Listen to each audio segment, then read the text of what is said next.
Hello and welcome to this Forbes Africa special. I'm Renuka, the editor of Forbes Africa, and I'm in conversation with Siddharth Chatterjee, who was just last week appointed by the United Nations Secretary General as the United Nations Resident Coordinator in China. It's a role he'll take up in January, but most recently he served as the United Nations Resident Coordinator to Kenya and has previously held several leadership positions within the UN in different parts of the world. He has more than 23 years of experience in international development and cooperation, and he joins me from Nairobi, Kenya. A pleasure to have you here with us, Siddharth. I must get to the most important aspect of this interview and the importance of a new job, especially in a pandemic era. You're going to be leading the UN in supporting China to better recover from the COVID-19 pandemic through the SDGs. It's very interesting because especially since the pandemic started in the world's second largest economy, I think this is a great challenge for you as well. Well, thank you, Renuka, for having me on your show. You know, what the pandemic has essentially done is been like rain falling over a roof, and we've suddenly realized there are so many leaks within that roof. And it's regardless of which country it is, what it has shown is that unless we invest in universal health coverage, unless we invest in robust health systems, nobody is going to be safe. Now, it's regardless of where the pandemic starts from. If we looked at the famous flu pandemic of between 1918 to 1920, you know, over 50 million people died and over 500 million people were affected by it. It clearly shows that the world has to unite, to come together, to address a critical goal of the Sustainable Development Goals, which is SDG 3 and getting universal health coverage. In fact, the pandemic has reminded us that unless we get health right, we are not going to get any other of the goals right. So it's really become an anchor. To me, China is a global multilateral player, and its ambitions, you know, in many ways transcend the global economic governance and extend to the environment as well. And as it has proven during the Convention of Parties, COP21, as it's known as, cyber and cultural governance.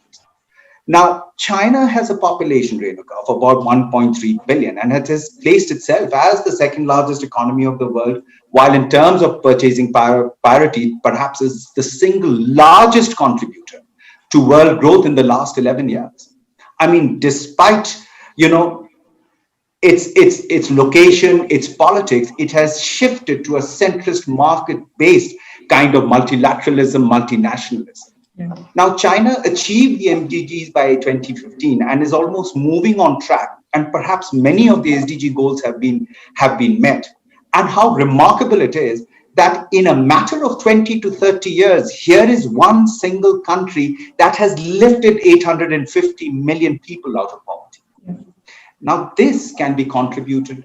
This has been contributed to particularly by progressive policy, as for example, a healthy China by 2030.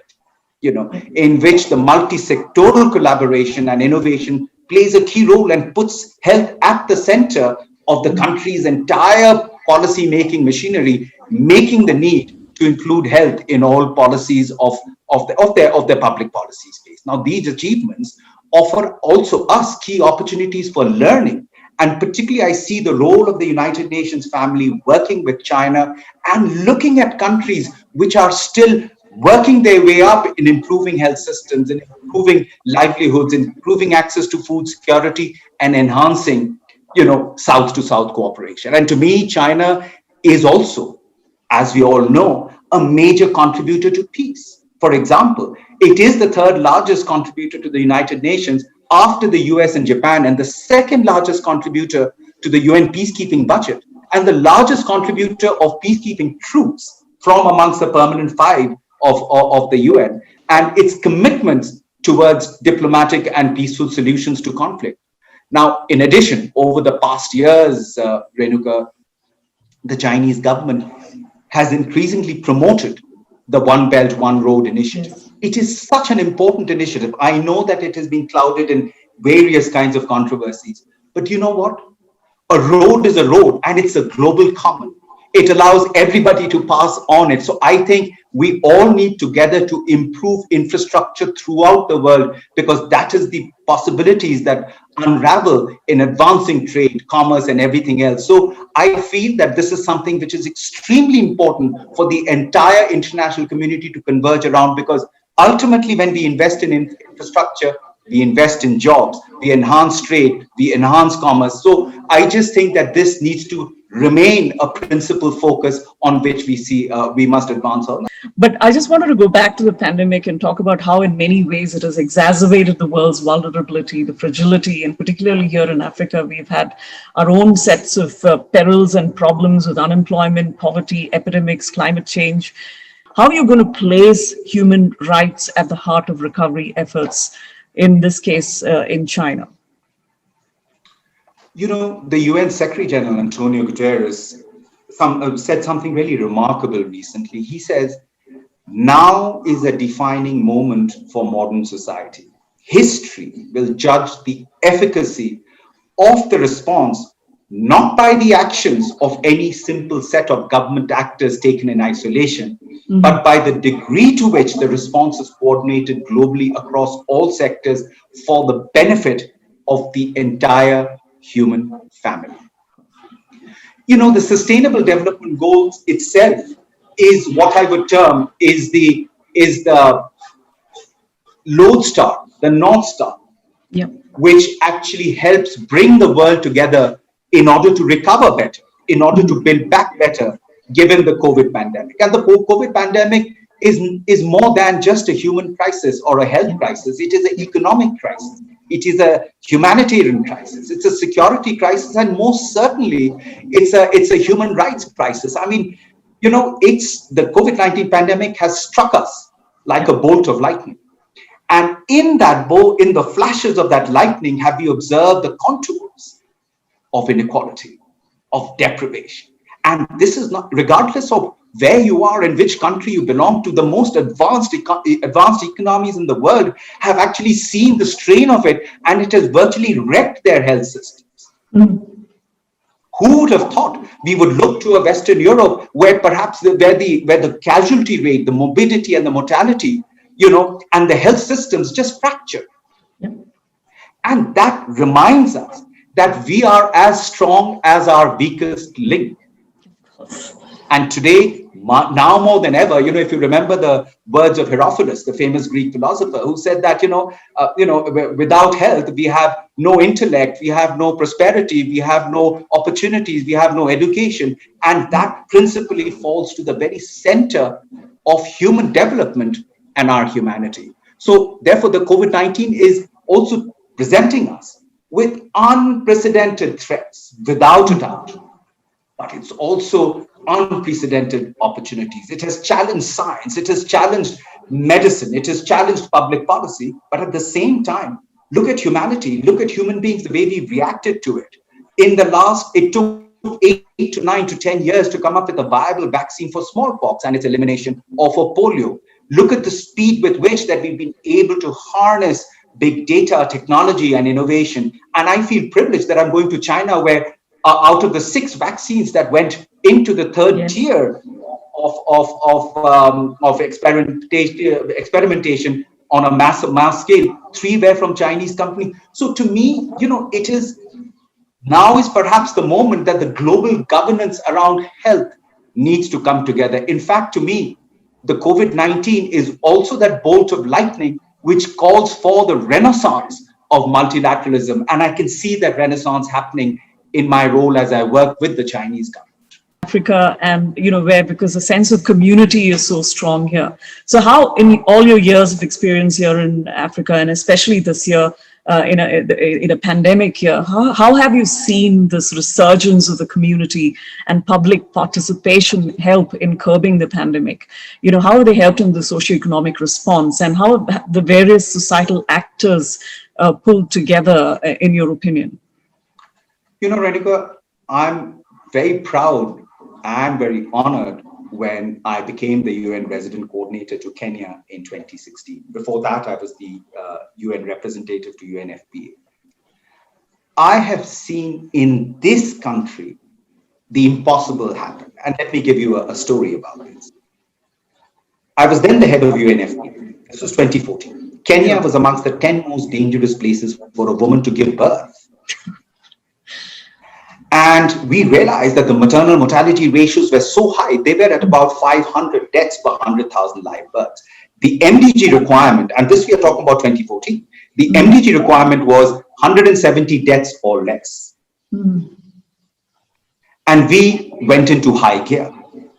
Now, as the UNFPA representative, I was able to sit down with the government, very strong leadership at the highest level. President Kenyatta, his wife, Margaret Kenyatta, really driving this agenda. And what I did was I built an ecosystem around that trial. So UNFPA came in, I was able to unlock about $15 million, brought UNICEF and WHO together. But surprisingly, 6 companies from the private sector joined us. And these companies are Huawei from China, Merck from the United States, Philips from the Netherlands, Safaricom from Kenya, GlaxoSmithKline from the United Kingdom, came together and joined us and said, okay, we will come to you to the 6 of the highest burden counties. In a matter of 2.5 years, we were able to use technology, innovation, and good public policy combined with political will to reduce maternal mortality ratios in these counties by 1/3. And what it essentially did was it suddenly brought recognition that actually public-private partnerships work. Because, we talk about it at the World Economic Forum, we talk about it various places. Kenya has really been a hotbed of innovation and technology. It is a government that encourages what I term as the unorthodox approach to doing things. As a result of this initiative, we got invited to the World Economic Forum in 2017, where incidentally I was interviewed by CNBC Africa about the incredible opportunity that we found in public-private partnership, which then took us to the UN General Assembly, where the Foreign Minister of Kenya then, Amina Mohammed, launched the first public-private partnership platform. So what happened with these 6 companies that I mentioned to you earlier has grown into an ecosystem of around 70 companies, where the UN in Kenya, in concert with the government of Kenya, is the convener. But what do you think the world needs at this hour? Bottom line, we need to strengthen multilateralism. That is a sincere clarion call by the UN Secretary General, reminding the world that without multilateralism, without the World Committee coming together, we will not be safe. So this is the crucial need of the hour. And the UN Deputy Secretary General, Amina Mohammed, reminds every one of the 130 resident coordinators everywhere in the world that we have to flip the orthodoxy and reposition the UN as a real partner to the government in advancing the Sustainable Development Goals. Like I said, that's our direction. That is our North Star. We have to get around it, bring all partners together, have impact, because everybody benefits. The private sector benefits, people benefit, governments benefit, but also the Secretary General is very clear. Our role as the UN is in the prevention agenda, the triple nexus of peace, of humanitarian action, of development needs to come together. It's not peace or development or war or development. Right. All of it can still work. After all, a lot of the conflicts are related to deprivation. A lot of the conflicts, whether it's violent extremism or whatever it is related to, I'm talking about the internecine conflict, are related to a competition for resources. It's about water, it's about pasture. These are things which we can very easily overcome. And I see the positioning of the UN family, the United Nations system, and particularly with the drive and energy and dexterity that the UN Secretary General is providing. I think this is a time, perhaps 2021 should be that moment where we see it as an inflection point, and the entire UN Security Council, the entire General Assembly gets behind the Secretary General and says, all right, we are behind you, proceed. We need to get to 2030 as a prosperous comity, as a prosperous humanity, as a prosperous collaboration as nation states. From 2020, I must now go back to 1997. That's when you started your career with the UN. But before that, you were a decorated commissioned officer in the Indian Army So can you just tell us a little bit about that? How has that experience actually helped in your leadership journey? Perhaps I'll roll that back even further a bit. I come from my father came as a refugee to India when the partition of India happened. And, for us as a family, it was restarting life at ground zero in many ways. It's when you have relative modest living, they were middle class family in the now Bangladesh, but coming back when you lose everything, it restructures, rewires you. It doesn't prepare you for the sudden onset of deep suffering. And I think in that, it was like for my father, perhaps it was like iron ore being pulled out of the ground and then thrown into a blast furnace from which comes refined steel. And this is precisely what happened with my father. And I think in many ways, my father and mother kind of molded me and my brother in that context. Right. So starting there, and I think another anecdote is important that I happened to be going to China after so long, but I was 9 years old in Calcutta, and I was walking in Chinatown with my father, and there was a shoe shop, and that shoe shop was owned by a gentleman by the name of Mr. Lee, and there was a beautiful pair of brown boots, and I was completely fascinated by it because I was watching these cowboy movies at that time. And I asked my father, listen, I desperately want those brown boots. So he went into that shop and spoke to Mr. Lee, and my father said, it's too expensive for me. Right now I can't afford it. And of course, as a 9-year-old, I reacted by crying and throwing a tantrum, etc. And, reluctantly followed my father to the next shop. And, Renuka, something very surprising happened. I get a tap on my shoulder, and it's the shop owner. And he says to me, stop crying. And he gives me a little bag. And and leaves it in my hand and walks away. Now, because I was so I was in that situation, I didn't even bother to open the bag. I just held on to it. I thought probably it was something that my father had forgotten. And we went home, and my father said, "What's that in your hand?" I said, "Well, it's that shoe shop guy who gave it to me." So we opened it, and it was exactly the same pair of brown shoes. And what was even more surprising, Renuka, was that I put those shoes on and they fit me absolutely correctly. And my father was shocked. So my parents, as in Bengali culture, he bought some sweets and took it over to the shop owner. And he says, look, how did you know my son's shoe size? He says, over a year ago, I had a son your age who died. And these are the shoes that actually made for him. This story. What a touching story. And I had completely forgotten about it. My mother reminded me of this a month ago. And she says, it's strange, aren't you going to China? And do you remember this? I remember, going to Chinatown many times, but this particular episode perhaps passed by me. And here it is, the unseen hand of destiny taking me to a country which in many ways touched me even at the age of 9. So, that's a great getting anecdote. into the National Defense Academy was my ultimate dream, my ultimate, this thing. And, I wasn't a good student at school. In fact, I pretty much was in the last quintile of academic performance. I can say to your audience that when I passed my 10th class board exams, I got 43%. And that was the first time I saw, my mother get into a deep state of shock. In fact, if I recall correctly, she even fainted on hearing the news of my 43. But having said that, I just wanted to join the army, and I got through to the ND, and I joined, I think the National Defense Academy was very much where my foundations were laid, and, it was for me a Forrest Gump moment because I was pretty bad in sports and academics and all kinds of things back in school. So my 43% would remind you that how probably way down I was in academics. But the National Defense Academy was a game changer. I became a good runner. I became the best boxer. I was a polo player. And, many things started to change until I was recruited into the Special Forces. And I think my service there, in a sense, also exposed me to, the reasons that we go to war, that we go into, violent conflicts. To me, it is clear that somehow when armies get into violent conflicts, there is a failure of public policy. There's a failure of politics. And I think the UN is even more needed today from the prevention agenda. A lot of these conflicts that we are in, whether we are fighting insurgency, whichever part of the world, are entirely preventable.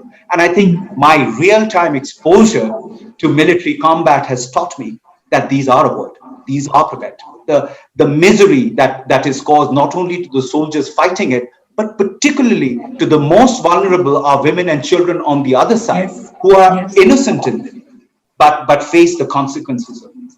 So I'm coming at this from a realization that conflicts are preventable.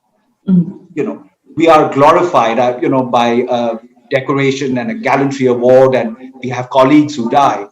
But the reality is that every home that loses an officer, loses a soldier, leaves behind a broken heart and a broken home. And I think we can do much more to step up in the prevention agenda. And that is why the clarion call by the Secretary General on prevention and requesting member states that we have a way out to prevent conflicts is the best way to go. Aren't we already facing an existentialist crisis with the COVID pandemic? Why do we need more suffering ahead of us? I think this is perhaps that moment. Maybe it's a call to action that we need to look at ways to advance human society, human development, and this is the right opportunity to do just that. So, Siddharth, actually, my next question was about your experience with the UN in some of the conflict-ridden regions of the world, and my next question was also about, your work towards gender equality. You earlier spoke about, working to reduce the high rate of maternal deaths and gender-based violence in Kenya. But I do firmly believe that the pandemic has affected women more disproportionately, and especially the right to education of the girl child. The pandemic has further thrown the girl child into a bigger chasm of inequality. So how do you think, what further must be done to bridge this chasm and for this continent to realize its full human potential? Renuka, again, it's important to kind of put this at a very personal context, because I call myself a feminist and I'm proud to serve under UN Secretary General António Guterres, who is a feminist. And I expect all the 129 of us who are serving as resident coordinators are feminists. In my own home, my grandmother was married at the age of 11. She had 10 children, of which 9 survived. You know that child marriages are pretty common even to this date. And I saw the toll it took on her. And then while I was in service, I'd seen in the combat situations I was in how vulnerable women and girls were to the entire environment. And that's when I swore to myself that I would actually stand up on issues of women's rights. And, I have tried to do that in every possible way during my career in the UN. So, and gender equality and women's empowerment is going to be crucial for human development. It is going to be crucial if we want to build back better. I mean, UNDP launched a report in 2016 there in Kenya, and President Kenyatta and the former UNDP administrator, Helen Clark, launched it. And we found that the report was about gender equality and women's empowerment. And we found that sub-Saharan Africa loses $95 billion year on year because of women not being in the workforce, because of women not being given the opportunity of being productive. So, and therefore my passion that I see, there is overwhelming scientific evidence that speaks to the strong gender transformative perspective, which is going to be the key driver to the sustainable development. And that's why we have an SDG 5. It was well thought through by the entire Committee of Nations, why we need to have gender equality. And this is something which must remain at the center of our focus and push through. So I'm a persistent and a constant advocate of women's sexual reproductive health and rights, and they must be central to our ability to empower themselves economically. And preventing access to family planning services, education, are forcing women into unsafe situations, unwanted pregnancies, making it difficult for them to get essential antenatal services, outlawing their right to make informed decisions about their own bodies, combining it to make it, through unsafe abortions and all that, which is happening. So it also leads to a very real inability for women to participate in the global economic kaleidoscope for progress. Many experts argue that investing in women's reproductive health will significantly impact the world's global economy. I mean, women invest 90% of their income into their families compared to men. which is at about 30 to 40%. We have real evidence of that. Now, this alone is likely to make an impact on children's health, their schools, their attendance, their nutrition. And, if you recall, a 2015 McKinsey report found that if women were able to participate and contribute in the global economy in the same way as men, which can only be achieved when women have the necessary rights to their own bodies, to access to education, for a girl child to be able to achieve her full human potential. Renuka, you're from Kerala. As a 10-year-old from a established family, you could dream very differently from that 10-year-old girl who is in a remote village in Bihar or UP in Rajasthan, whose own dreams were interrupted by child marriage. Here in Mandera County, a 10-year-old girl would be cut. There would be female genital mutilation, and she would be married off. Why can't we have the same dreams, whether it's a 10-year-old in Delhi, in Kerala, in New York, in Japan, in Kenya, anywhere in the world, have the same dreams? And I think that is where we need to repurpose ourselves, and concretely move towards, as Natalia Kanem, the executive director of UNFPA, said, we must achieve the 3 zeros: zero maternal deaths. No woman should be denied access to reproductive services, and zero gender-based violence. I think now is the time that as men, we need to be loud, outspoken on really pushing this agenda on this. And, the reality is we cannot advance as a human society, as a race, if we are going to keep half of humanity behind. And you've also worked in places like Somalia and South Sudan, where FGM, female genital mutilation, has been very, very, is still prevalent. But when do you think, these countries will change and we'll just stop? This won't even be a discussion point. I mean, it's still a discussion point in this century. And, that's what's surprising. I think we've got one good example out of China. If you recall, there used to be a practice of foot binding. Yeah. And how strong public policy, strong legislation led to a rapid end of foot binding in China. In Kenya, we have a president, Uhuru Kenyatta, who actually I was like privileged to be in this meeting with Natalia Kanem, the executive director, in March 2019, when he appealed to me as a resident coordinator to say, guys, I need you to support me in making sure that my legacy in 2022 would be the eradication of female genital. Now, that's a very strong political statement to make, Renuka, for a head of state, because remember, your vote bank is also those counties that practice female genital mutilation. I think as a leader, that clarion call from an African leader is of tremendous significance. So we've united in our effort to end that particular practice. It finally boils down to what I would term as 3 Ps. First is political will. Second is robust public policies. Third is good partnerships, unorthodox partnerships, because that is what will drive the change. What COVID-19 did also was it made us all change, because it was like the sword of the Damocles looming over our heads. And we suddenly started to wash our hands, and now we wear a mask and we maintain the distancing, Why can't we have these changes of traditional harmful practices also have the same level of urgency? And that urgency will only come when we have political leaders who speak up and speak out and step up, just like President Kenyatta did in trying to enforce that Kenya ends FGM. Thank you so much, Siddharth, for participating in this Forbes Africa special. That was indeed extremely interesting and insightful.